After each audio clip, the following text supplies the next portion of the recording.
Out-of-school time, sometimes called OST programs, such as after-school, summer, and other extracurricular programs, offer spaces for young people to develop interest, skills, and social connections beyond the classroom.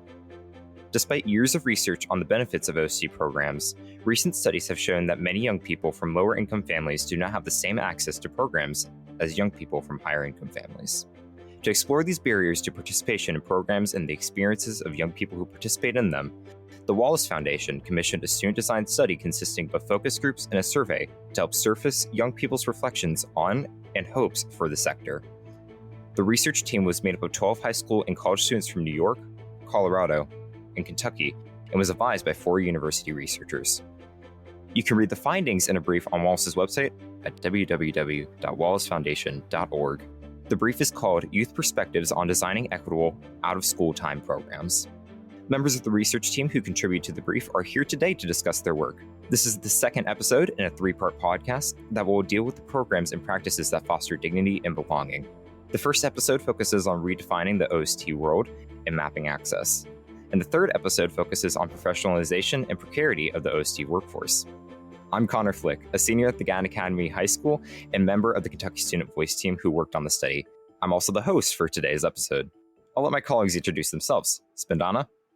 Hi, my name is Spandana Pavaluri. I'm a junior at DuPont Manual High School, and I've also been a part of the Kentucky Student Voice team for almost 2 years now. And I also got the pleasure of working on this wonderful study. Amazing. Saida? Hi everyone, my name is Saida Fasim. I'm a junior at the Macaulay Honors College, and I was also a part of the YPAR team and got to work with Spandana and Connor on this project. Thank you. Daniela? Hi, I'm Daniela DiGiacomo, and I'm an assistant professor at the University of Kentucky in the School of Information Science in the College of Communication and Information, and I am one of the adult researchers on the team. And last but certainly not least, Sam. Hi, I'm Sam Mejias. I'm an associate professor at Parsons School of Design in New York City, and I'm another one of the adult researchers on the project. Happy to be here. Wonderful. Thank you all for joining me today. Let's dive in. The research shows that an inclusive environment is an important factor in a young person's decision to participate and stay in an OST program, even more so than the activities or learning opportunities that the program actually offers. Saida, what makes a program welcoming and inclusive? Yeah, I think this is a great first question. I think one of the most important things that we found in our research is that the youth, they really care about their voices being heard and then having leadership roles as part of their organizations they're a part of. They want their voices to be heard in a way that it affects decision making within the organization. And another thing is this idea of having a community, which isn't just because you're in a program that you're sharing interests with all of the participants. You're doing things that you all like to do, right? You have shared interests, but you're also building quality time. To have an inclusive experience is not just doing the work, but also having trips together or going out to dinner or building community in that way. Another thing is also feeling people are seen. So their identities aren't ostracized or marginalized within the groups, because there can be minority groups within these programs, but they need to also feel included as well. And so teaching people how to interact with the different cultures, the leaders of the organizations, how to have these intercultural experiences and making nobody feel left out in that way. I think you covered a ton of what we talked about. And, Saida and I got to work on this question together about how have the OST programs you've been a part of provided you with a sense of community? And so the overwhelming and most frequent response was safety, acceptance, and belonging, which makes complete sense. We had even a quote about a student who was part of the LGBTQ plus community, and just being able to know that they were being respected and accepted in their program was really huge for them because it's such a major part of their identity. And then our next really major finding or code that we were coding among all our different responses for this open response question was relationships. So just being able to make that connection with people, to not just work professionally with people, but also be able to call them a friend was super important.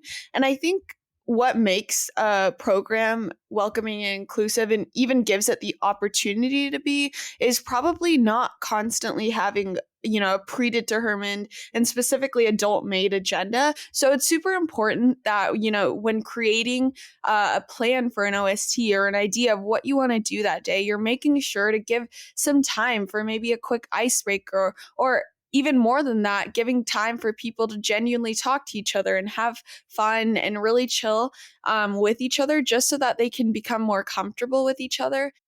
So yeah, this is definitely a really, really important question, and something that we overwhelmingly saw as the necessity for students and OSTs. They really want this, they prioritize it, and it's what makes an OST really strong, and will probably motivate and mobilize its members to do even more, because they feel that they're heard in their community and that they have friends who will listen to them, and they have a caring and supportive environment.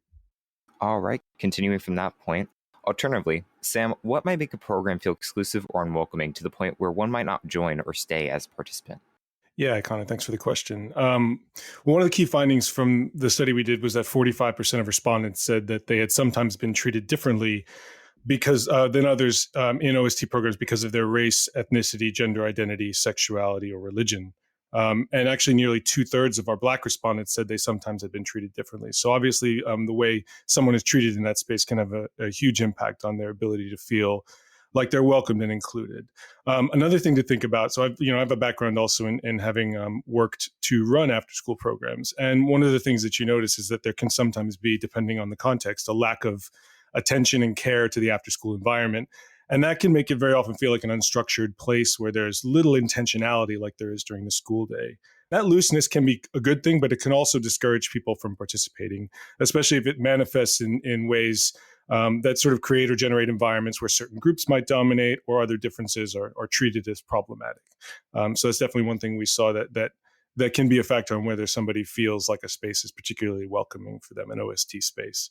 I also want to echo Saida and Spandana's points about making meaningful connections with adult facilitators within OST spaces, because without this, those spaces can really sometimes feel alienating if you're not able to make those kinds of connections.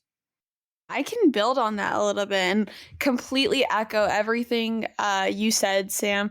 We just talked, I'm looking at this question right now that was like, what have they done that makes you feel like there is not a sense of community? And so like Sam was talking about things like exclusiveness, discrimination, lack of communication. And really just to talk about this lack of communication point, it's like when you're barely getting messages, or when you have no external way to communicate, when you don't really know what's going on in the OST and with other people, then it makes it very difficult to feel very involved and integrated into the community and into the OST itself. I just have a couple of quotes here that I can read of some student responses talking about, when they didn't feel included. The first quote is everyone judging or not including you. Which I think, any student can explain why that, or any person in general can explain why that would be very ostracizing and probably very daunting as well. And then another student said taunting me because of my race, which is obviously very heartbreaking and can make a student feel very, very excluded within a group. And then another quote we have here says, sometimes a group becomes so big or the program doesn't allow enough time to interact with other participants. So you never really connect with anyone in the group.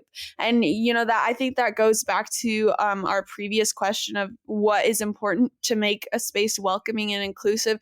And it's, you have to carve out that time for, relationships and for connection. And we so often push it to the side because we think, oh, like this isn't one of our goals. Like this isn't exactly what we're working towards. But the group will function 10 times better when you have people who feel connected with each other.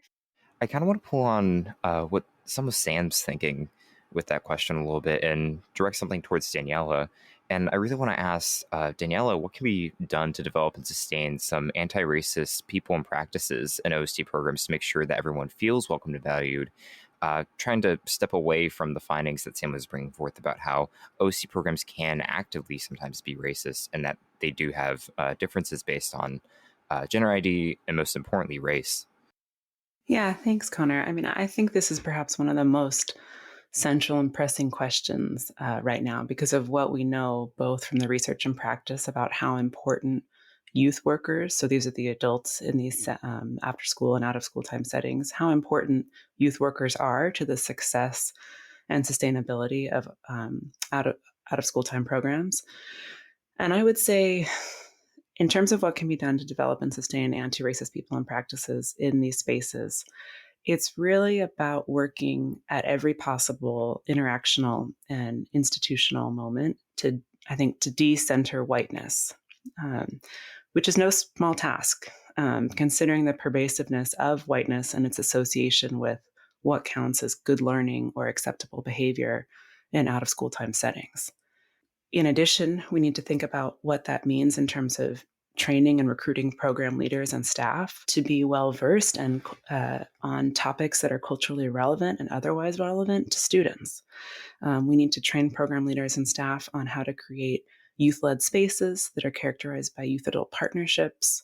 As was mentioned earlier, it's really important to make sure that young people are part of the constitution and design of these out-of-school time programs. So, unsurprisingly, like adults, we feel more, young people feel more invested and committed to the program if they're a part of its design.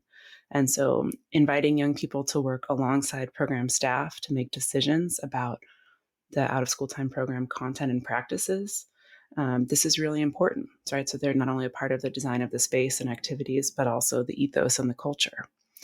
I also think it's about preparing youth workers to understand their professional roles as mentors and coaches and supportive partners, rather than as top-down managers or hands-off chaperones. And again, thinking explicitly around how we can be and become anti-racist in our practices and in our interactions. This is an ongoing project. It's not something that's just accomplished at one point. These are things that we can constantly work on and through.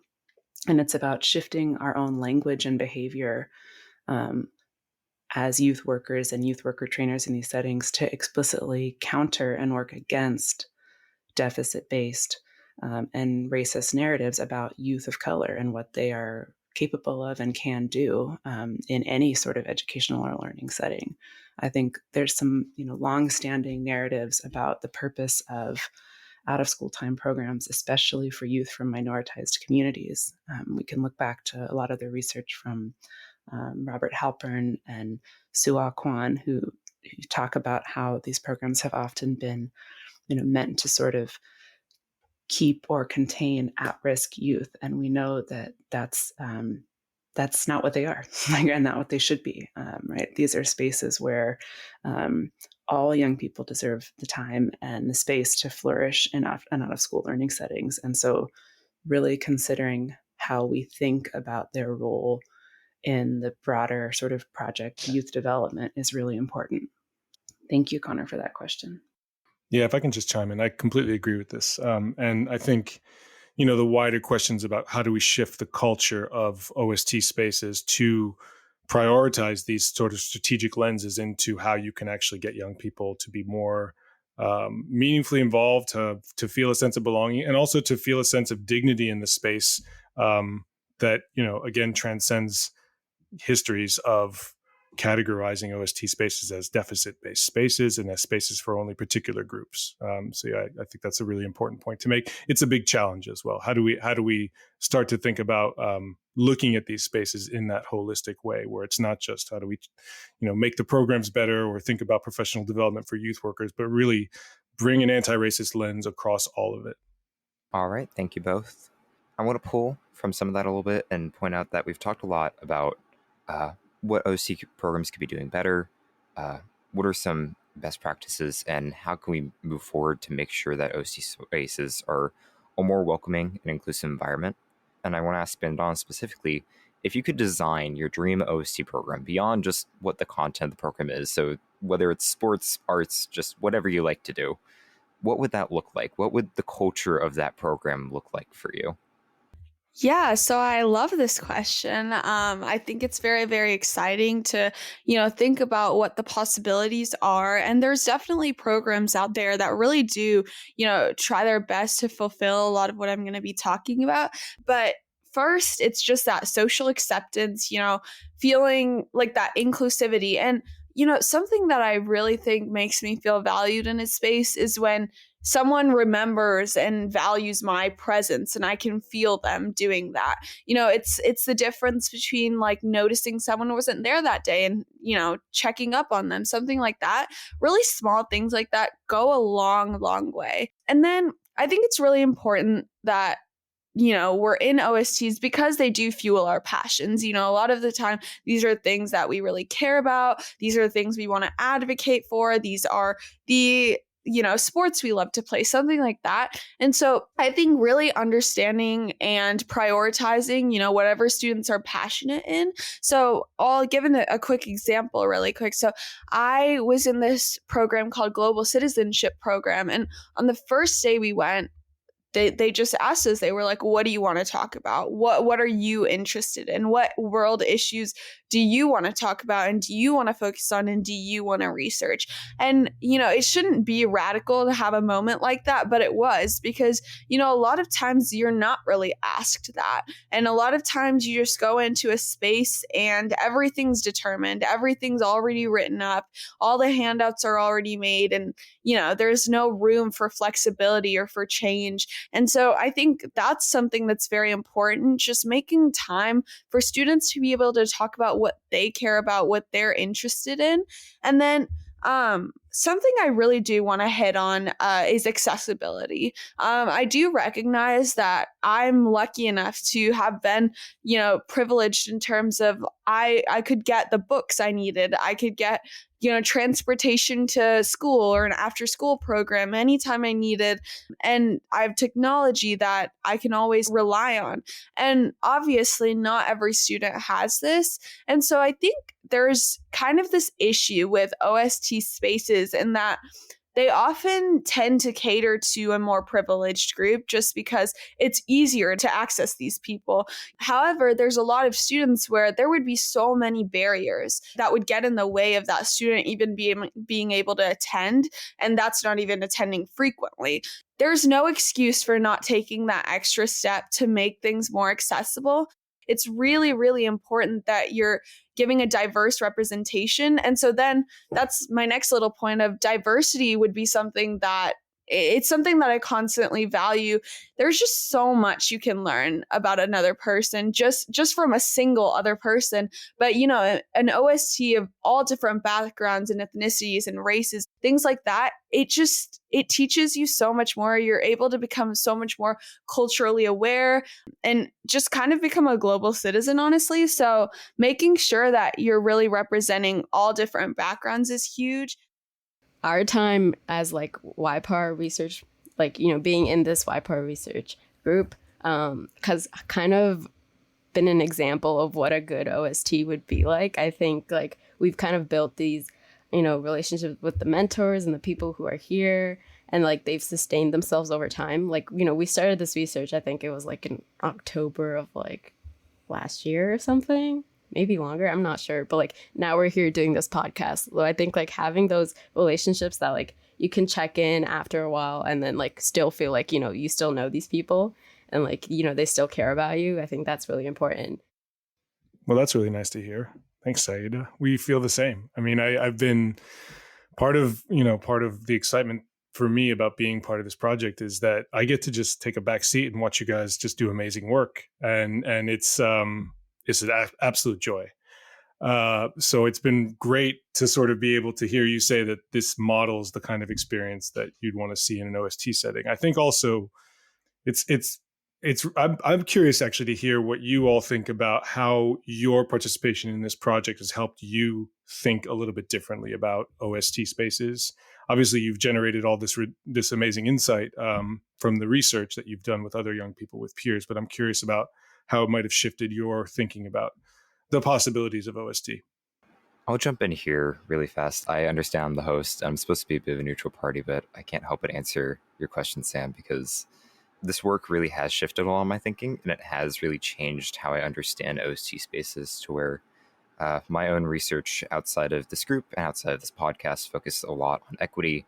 It focuses a lot on the pandemic and on race in the classroom and how we understand kind of the school climate of our classrooms and the social dynamics and what goes into that and how we can create kind of that culture of care and empathy that I think Spandana was really talking about in terms of OST spaces, really trying to take that culture and put it into the classroom. And one thing that I'm just constantly thinking about with this project is just what's possible and what should be expected of OST programs to really say that they're equitable and to really say that they're effective.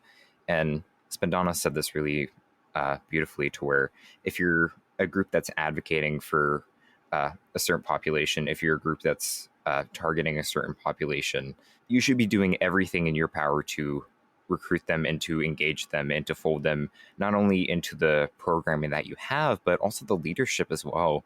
And that sort of stance of shifting away from just students as people who participate and young people as people who participate in OST, but more so young people as leaders of OST and young people as partners in OST, of creating spaces that are quality and equitable and meaningful for young people beyond just the exact things that they're doing, but really bringing that social aspect, that networking aspect, and a lot of that social capital in us to play as well, is something that really transformed my thinking of OST, not just as one element of one part of the day, as it so often gets relegated to, but more so a space and a place where students can really go to be heard and engaged beyond just the classroom and get really great quality learning and engage with their democracy and engage with their communities beyond just the school setting, which so often students are relegated to.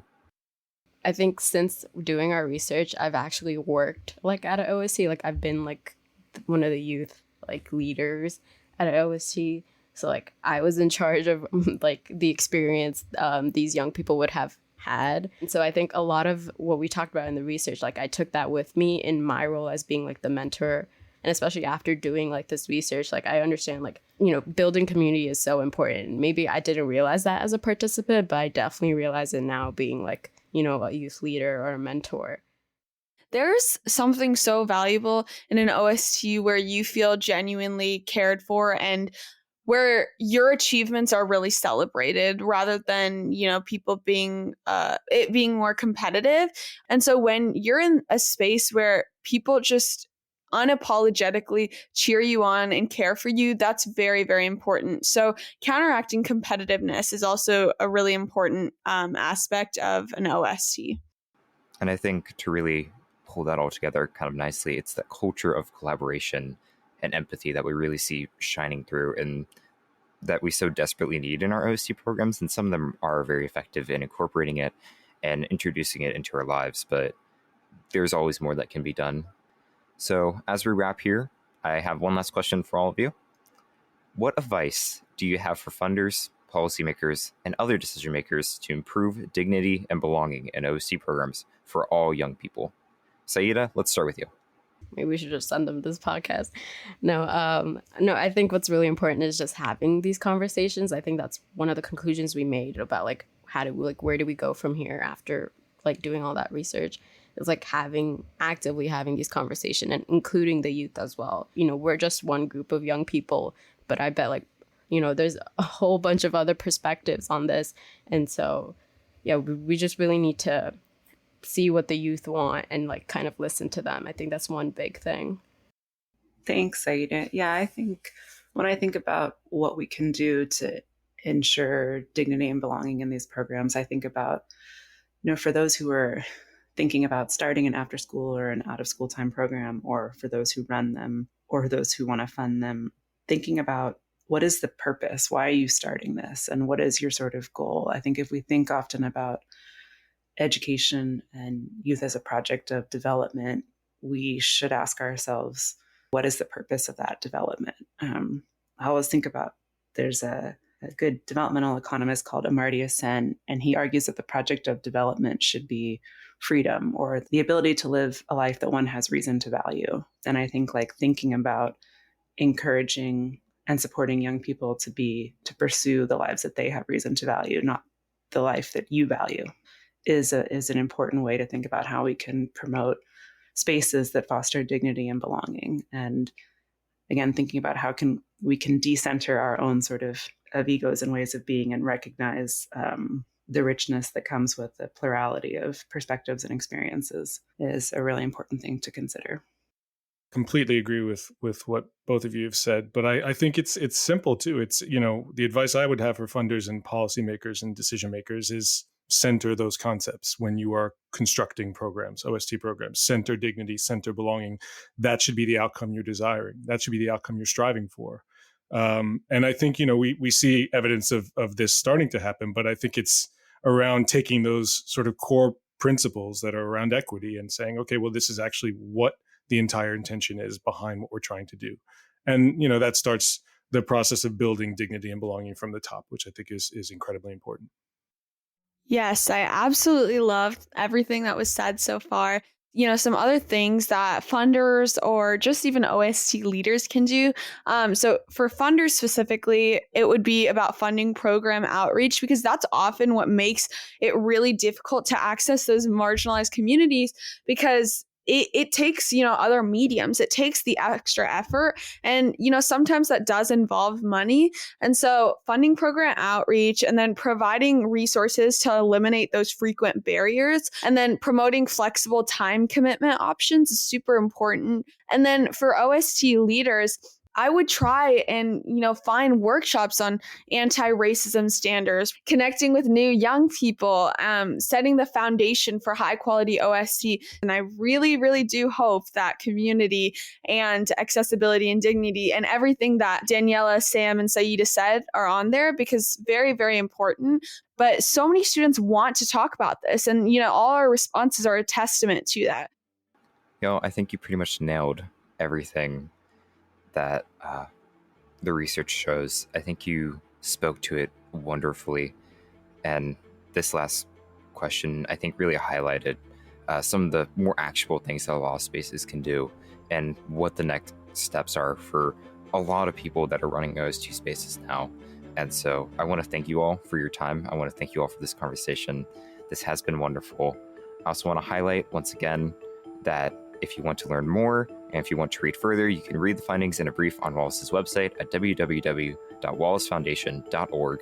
The brief is called Youth Perspectives on Designing Equitable Out-of-School Time Programs. Thank you all once again for having this conversation with me. This has been wonderful. I'm Connor Flick, and I'll see you around.